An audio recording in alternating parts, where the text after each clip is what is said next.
September 11th, 2001. A day that forever changed America. Do you remember where you were? Do you remember what you were doing when the towers fell? When our country came under attack?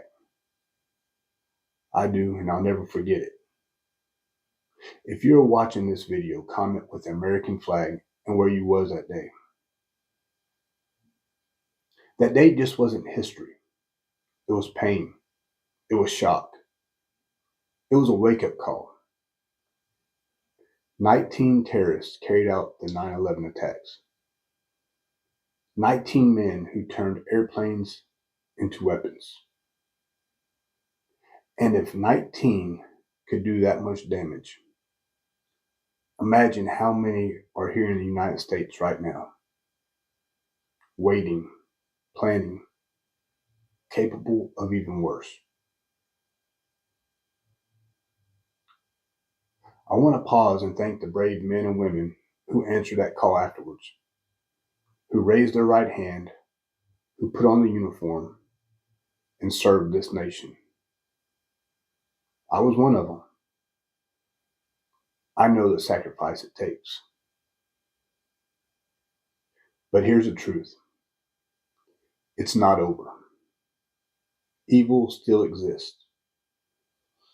There are people in this world, even in this country, who want to harm us. That's why we must stay vigilant, stay prepared, and never get too comfortable. More than that, we have to put our differences aside. If we stay divided, we fail. And when we fail, the price isn't just paid by us. It will be carried by our kids, our grandchildren, and generations yet to come. So today, as we remember 9/11, let's honor the fallen. Let's thank our heroes. And let's remind ourselves that we must be ready. Because preparedness isn't just about survival. It's about making sure the future of America still exists. Now I want to talk about something that's been bothering me. It's sad, it's heartbreaking, and it really pisses me off. America. What the hell is happening to us? In just 1 week, we watched a young woman get stabbed on the subway and left to bleed out while bystanders just froze, stood by. And now, just yesterday, Charlie Kirk assassinated while speaking at a college in Utah. Random violence, political violence, people too scared or too numb to act. This isn't normal. This isn't sustainable. And if we don't wake up, this country will tear itself apart. Let's start with the subway stabbing. A 23-year-old girl, Irina, she was a refugee from Ukraine who came here for her safety. She's riding a train in Charlotte, North Carolina, when a man attacks her with a knife. She bleeds out right there on the floor. No one tried to help. They just sat there, watched, or videoed on a phone. Think about that. A young life ended brutally in public. Not in a war zone, not in a third world failed state, here in America. And the worst part, the apathy, the fear, the hesitation, that's just as dangerous as the knife-wielding man himself. Because when good people freeze, evil thrives. Where's the love, the brotherhood, the backbone that we Americans used to have when something bad happens, we stepped in and helped? I know some of us still have it. I am my brother's keeper. I know that shit wouldn't have happened here where I live. I might not have been able to save her life, but I damn sure would have tried. I wouldn't have sat there like a bunch of damn cowards. What about you? Would you try to help, or were you froze, videoed it, sat there as that girl bled out? And before we could even process that tragedy, something else shook the nation. Charlie Kirk. Whether you loved him, hated him, agreed or disagreed, he was a voice in this country. And now he's gone. Shot and killed while speaking at a Utah Valley University. He was a husband, a father, killed just because someone or some people didn't agree with him. This wasn't random violence. This was targeted, political, cold-blooded.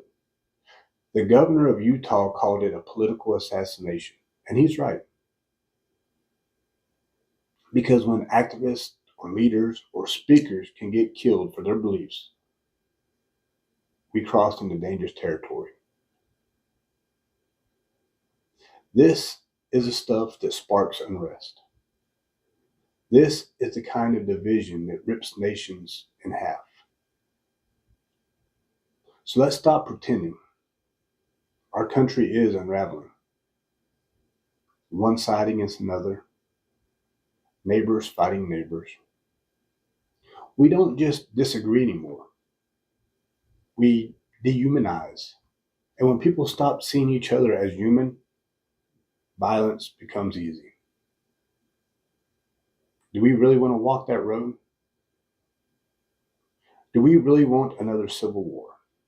Because that's where unchecked divisions lead. Now, I know I talk a lot about prepping on this channel because this is a prepping channel. Talk about food, water, gear, bug out bags. But prepping is bigger than that. Prepping is about readiness. It's about mindset. Ask yourself, if you was on that train, would you have acted? Could you have saved her? Or would you have been frozen like everyone else?